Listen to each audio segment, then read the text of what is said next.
You have a headset? Yeah, I think he has one. You don't need a headset. Just to hear. Just to hear. Good. Very well. Hi, everybody. We're starting the Shmooze Radio Show here, the Rabbi and the CEO. Hi, everybody. We're going to be going live in just a few short moments, and we welcome you to DIY Seder Tips with the Rabbi and the CEO. It's going to be awesome. If you're there, comment. We'd love to see you. I know this is not advertised, but we're part of the great surprises of the coronavirus quarantine.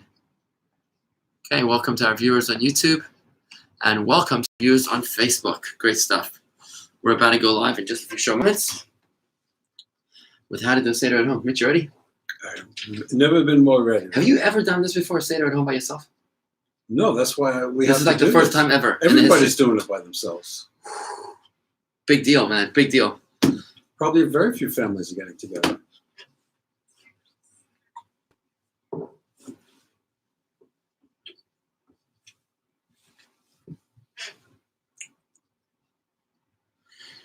Separate facts from the fiction and the Baba Mises from the bottom line. You're listening to the Sunday Shmooze with the Rabbi and the CEO. Mitch Zachary is the CEO of Zachary Financial Consultants. I'm Rabbi David Vigler of Chabad Palm Beach Gardens, where you'll find traditional Jewish values for contemporary Jews, just like you learn about us online at the www.jewishgardens.com.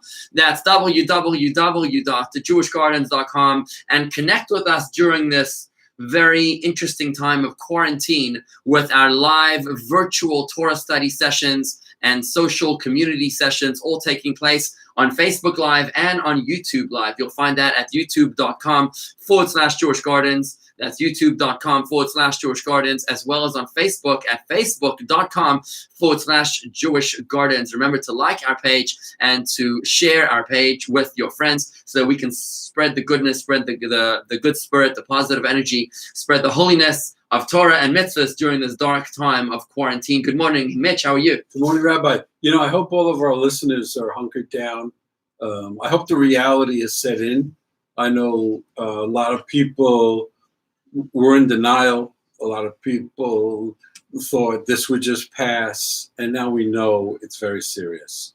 And I just hope all of our listeners are quarantining, watching our production here, and learning from it. Because, Rabbi, I was struck this week when I realized even my mother-in-law is not coming to my house for the Wow, Seder. that's a first. So it's just three of us. And I thought how do you have a Seder for three people? So I reached out to my sisters that live in different states and their children that live in different states. And we've downloaded a software. There's several out there. You can look it up. There's several. They're free. And we are going to try to do a virtual Seder. So basically what's happening over here is, Mitch, you're not the only one, but you're joining millions and millions of our fellow Jews. I think half of the world, half of humanity right now is in quarantine. It's quite an extraordinary... It's over 90% in the U.S. 90% of the U.S. is in quarantine, right? Yeah. Now, what's interesting is my whole family's around the world. We're in South Africa, Israel, Italy, New York. Out of 9 siblings that we are, every single one of my siblings is living under heavy quarantine. South Africa, Italy, Israel, New York. And here in Florida, we are in the weakest quarantine. Here, what is this? It's like a quasi-quarantine. I'm not sure exactly what it is. It's getting stronger. In South Africa, you need a permit to get out of your house. Yeah, what if you got to go? Somebody went jogging 4 a.m. and he got a ticket for jogging. But what if yesterday? Would you have to be allowed to get food? I think you get a permit to go shopping or something. Oh. You need to prove the grocery receipt or something. No kidding. But that's what's happening. Israel just put out a special directive that everyone has to wear face masks when they go out. It's very, very tight. And here we are joining millions and millions of Jews this year that will be observing Passover at home for the very first time. How many of us will be leading our own Passover Seders? Many of us have never done this before, ever. You go to a communal Seder, you go to the patriarch, the matriarch, of the family, but now suddenly we're all put into this leadership position. And is it a little daunting? Well, okay. That's why we need your help. Of course, it is daunting if you've never done it before.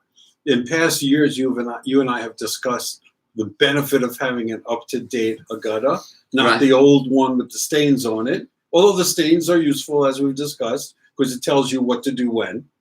If you have a wine stain, it's time for the wine. A rosa stain, it's time for the rosa. It's your GPS through the Haggadah. You got an aged Haggadah, okay. But to all our listeners, I know many of you have used the same Haggadah that we've all used. I always found those Haggadahs to make no sense whatsoever. However, the rabbi has utilized more contemporary Haggadahs that are written in English, and they make sense. Right, so that's we've got to cover a few basic issues here, Mitch. Beyond just making the Seder a little bit more meaningful, I want to make sure that we can help people navigate through the basics of the Seder, making sure that everybody over here is able to have a kosher Passover Seder at home. So this is what we really need to talk about here on the Sunday Shmooze. To be able to discuss right here, we're also broadcasting on Facebook Live and on YouTube Live. We really need to be able to share the message. I want to explain to you, Mitch, and make sure you've got all your bases covered, because I always feel that you represent the vast majority of American Jewry, right? I think more American Jews look like you than look like me, I think, right? Probably, right? We're all part of the same family, but still. Depends which neighborhood you're in. Exactly, right. So I think that it's important for us to cover the basics of what it's going to take to have a kosher Passover Seder at your home in a way that you can make it meaningful and to make it your offering before God. And don't forget that don't be disheartened when you think about the fact that, oh my gosh, I'm going to be observing the Passover Seder on my own, just me, my wife, my husband, maybe just 2-3 of us around the table. My parents have 9 kids, Mitch. They've got 9 kids, and I don't think they've ever celebrated Pesach with less than 25 people around the table. It's just huge, Right. And this year, my parents in South Africa are observing Pesach, just the 2 of them. It's hard for me to imagine. Let me ask you this, Rabbi. If you're an observant Jew, can you have the internet on? Can you? Okay, so this is a very important question. You started saying that, and I got lost in my own thoughts over there. So there's a whole discussion today about whether or not you're allowed to use the Zoom Seder, right? Which is the video conference Seder. Now, it's important to recognize. Any software. It's important to recognize that there's a lot of controversy revolving around whether or not you're allowed to use electricity or to initiate electricity on Shabbos and Yom Tov. Most authorities say that you're not allowed to. You can't use electricity on Shabbos. The question is like this: what happens this year when Pesach is all about? It's always about the children. It's about the family. It's about telling the story, right? And if you turn on the video conference before Yom Tov, okay, and you leave it on, you don't turn it off after the Seder, it goes on endlessly, right? Okay, until the end of Yom Tov. Then theoretically, would it be okay if you have family around the world that are connecting through the Seder? So for starters, what's very important to identify is the timing of the Seder. We're going to talk about that in a moment. If you have a family member that's in California and it's not yet sunset over there, that's true, yeah. Then it's not Pesach there, right? That's number one. The first thing you got to take into consideration. That could add 3 hours onto the Seder. That's going to be a long Seder. And this Seder is a long to begin with. Right there. The second thing you got to realize is that, look, there are Sephardic rabbis that have ruled in Israel that it's going to be okay this year under emergency circumstances, never to be replicated again unless it's extraneous circumstances, right? So it's not something which you can assume now that we can close down all the shuls and everybody's going to video conference shul, from now on, right? You can't do that. It's only under these very extraneous circumstances. And if those rabbis are the kind of rabbis that you subscribe to, then theoretically you do have shoulders to lean on. But you can't shop rabbis. Well, you're not Sephardic. I'm not Sephardic, and we don't subscribe. We don't subscribe to that school of thought. You are allowed to follow those rabbis if you're Sephardic. In other words, if you don't eat rice on Pesach, if you do eat rice on Pesach, that's Sephardic, as is the Sephardic way, and that's your way of going, then maybe it's okay with you. But if you're going to use the Zoom thing just to because you're picking and choosing, it's a matter of convenience, then it's far greater a problem. So what I highly recommend people to do is that you'll find out in a moment. I want to share with you, Mitch, to make a kosher Seder. Your Seder cannot begin before nightfall. Before nightfall on Wednesday night and the first night of Pesach. What that means, therefore, is that anything that you do before 8:06 p.m. on Wednesday night is not good for Passover. Doesn't matter how much matzah or how much wine you drank or how many bitter herbs. It's not a Seder. It's like it's as if you ate the matzah on December 21st. That's not going to help. It doesn't make a difference. It's not Pesach. You can still drink the 4 glasses of wine, but then you got to drink another 4. Exactly. You can have 16 glasses of wine, but it's not Pesach yet until 8:06 p.m. on Wednesday night. and 8:17 p.m. on Thursday night, on the second night of Pesach. It's not the Seder yet. I want to highly recommend to our viewers, to our listeners, if you're going to Zoom or video conference anybody else, why don't you do it before nightfall? Do it before sunset.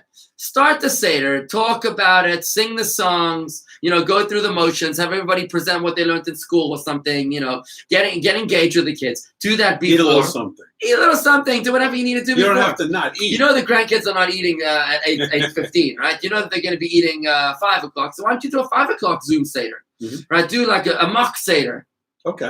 Earlier, and then later on, let everybody do a kosher Seder. Because this year, something very special about the Seder this year is that there is no peer pressure. Many times I hear from people that they're very concerned about members around the Seder table, that they complain the Seder's too slow, the Seder's you're reading too much. This year, it's just you, maybe you and your husband, you and your wife.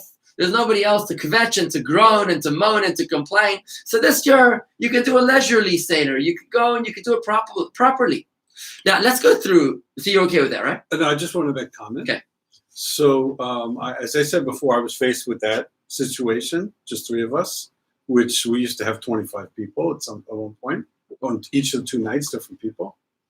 And it seems like, how do you cook for just 3 people? How do you have a Seder for just 3 people? You can only go around the room so many times reading from the Haggadah when it's 3 people. So what are you going to do about that? Okay, so that's why my family and I, my extended family, sisters, their family, are all going to do it virtually together. Now, we haven't all been together. Oh, so you're going to be reading at the same time. Just make sure you turn on the computers before Yontif. Right. Okay, but one very important thing that we all coordinated, and I would recommend everybody try to do this too, if you want to attempt it, is you really need to have the same Haggadah. It's going to be hard to do a Seder when everybody has a different Haggadah. I mean, it could be done. You just do the main things. We purchased new ones that my sister had, so we could all be reading from the same Haggadah at the same time. Right. Now, in a way, this is a good thing because we've all just had separate Seders because we live in different states. And this may be something we always do if it works out, because this way we can all say the 4 questions together. We can all say the blessings together. We can all read from the Haggadah together, even though we're not there. So I'm hoping this is something that's useful for the future. But I do have a lot of concerns.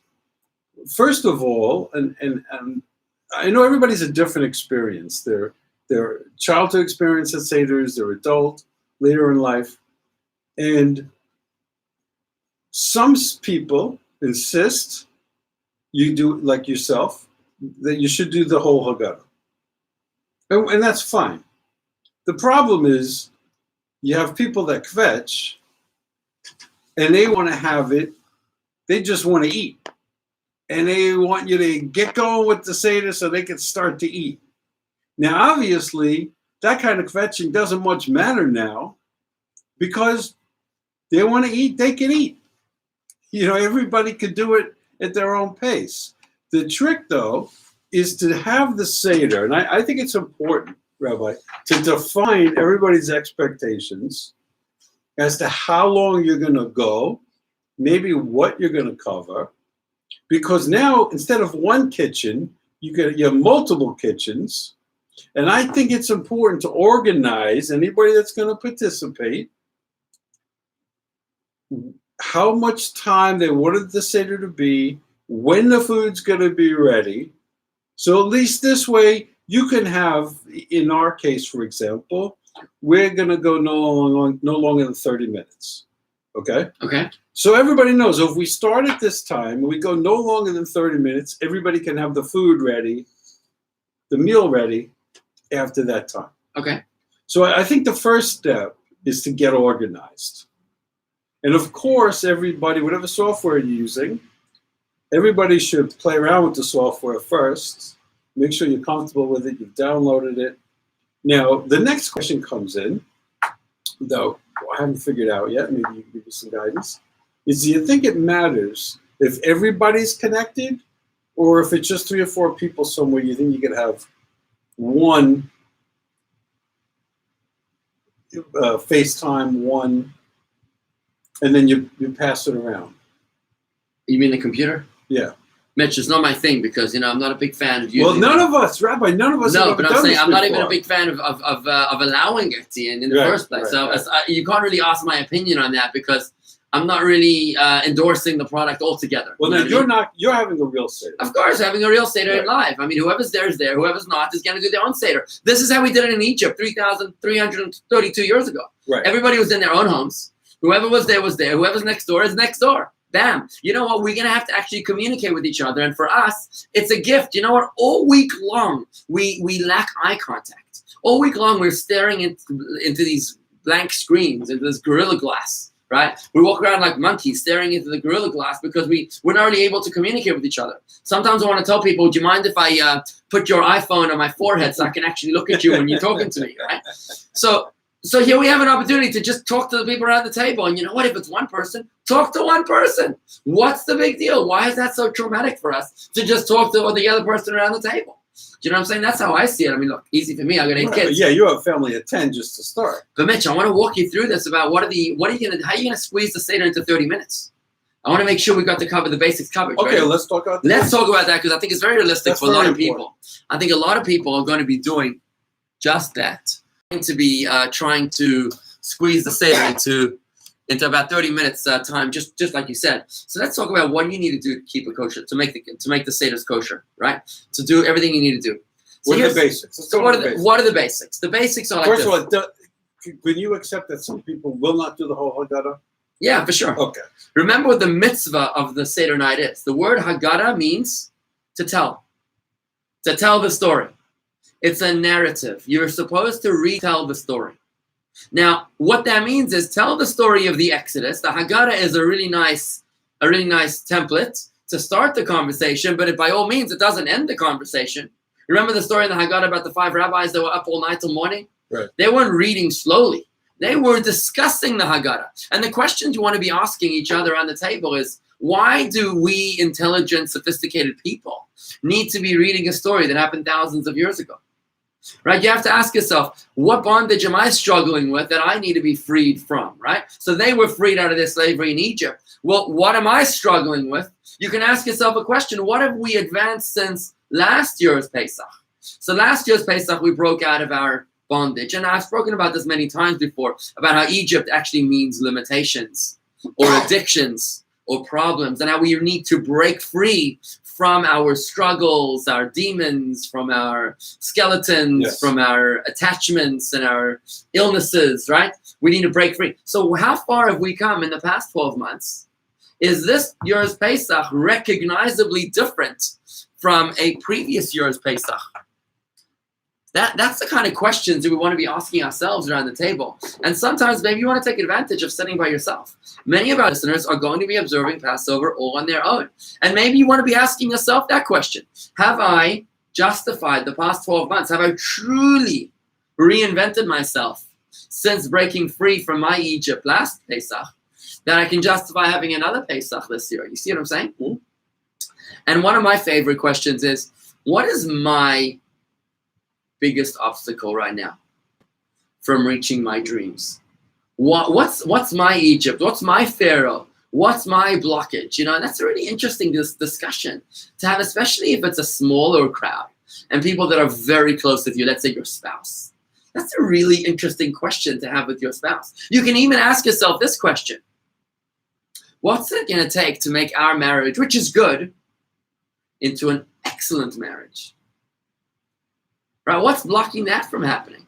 And if you want to really dive deep, you can say, how about my relationship with God?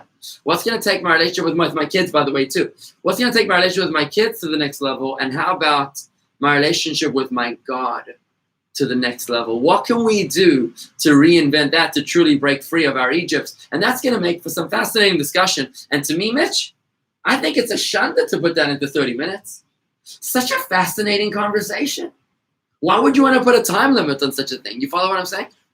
Agreed. And I think we can all agree that whatever time limit they want to put on it,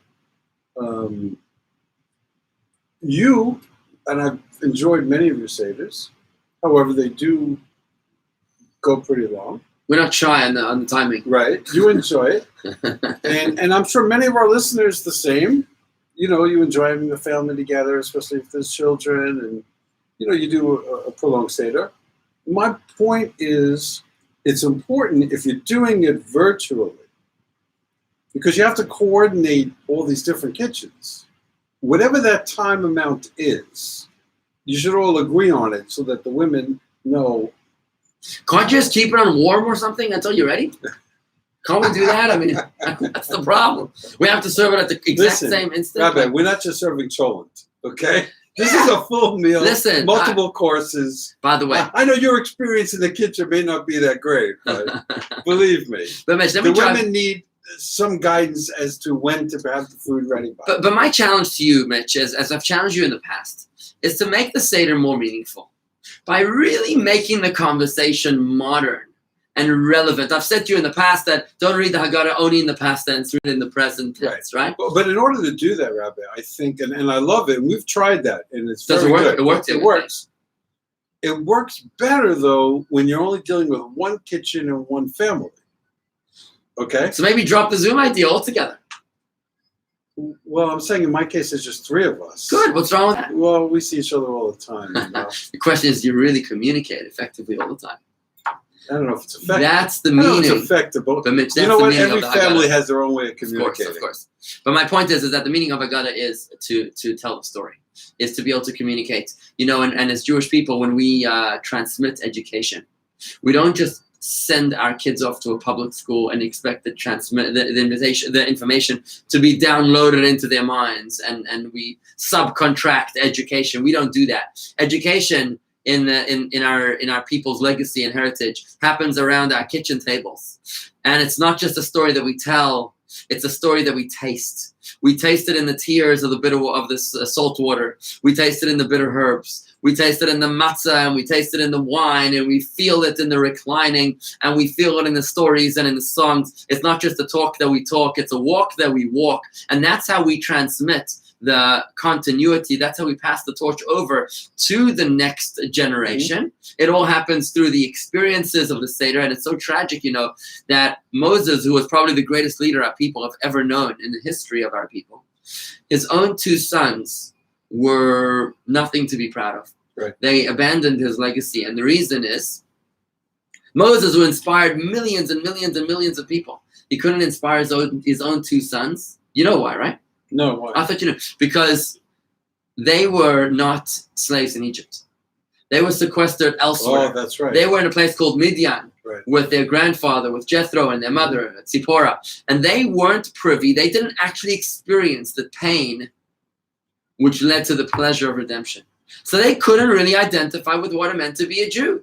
And that's why it's so important to actually experience the Passover Seder, not just to, send a meme or a cute email and say, okay, folks, we're done, let's eat. It's actually important to read through the Seder and to discuss the Seder and to taste the bitter herbs and to drink the wine. Okay. And to eat the matzah. For a second. Yeah. Okay.